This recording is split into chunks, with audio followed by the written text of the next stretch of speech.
And what we're going to do is we're going to frame through this, and my hurdler is going to set himself up. He's going to start with his lead leg over the hurdle. And we're just going to warm ourselves up a little bit with just some walkovers. And what I want you to notice is, as he's walking over, notice how high he gets this toe and how high and tight he keeps this particular portion of his leg. Remember, we want this to be nice and high. The walkover drill, everybody does them, but do you really know what you're trying to get out of it? There's hip mobility. It's a great way of getting rid of little IT band problems, and it's a great warm-up drill. But let's watch that trail. Look at his shin bone. Where's his shin bone going to go? Straight down into the track. And as he applies force, he lifts up on the other heel. Here's a drill that a lot of people do, and sometimes we do drills just for the heck of it. But I like this drill because what it does is it gives the hurdler the sense of where the body parts are supposed to go. Look at how he presses the shin bone down into the track. This is a really good teaching tool for the trail leg.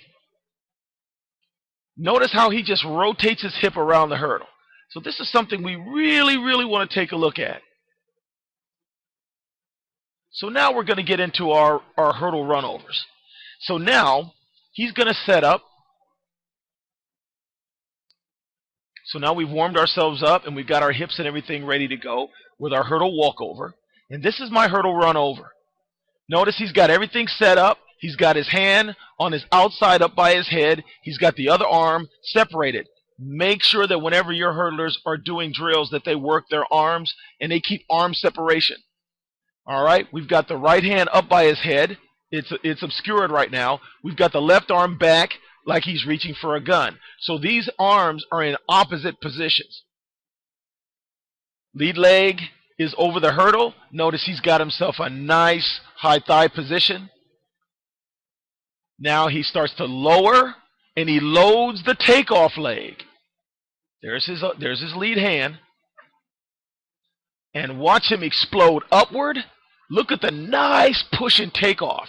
This is, again, another good way of teaching them to be patient on the ground and leave the foot behind when they attack the hurdle.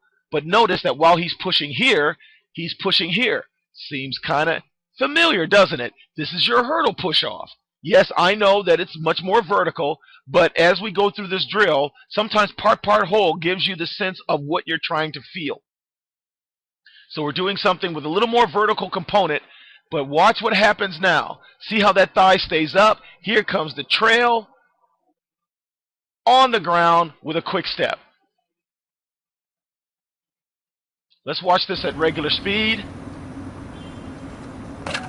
Hear that pop-pop? That's what we want to see happen. Nice. Now, let's go back and let's look at what's going to happen with the trail leg. We're going to get him back over the hurdle here.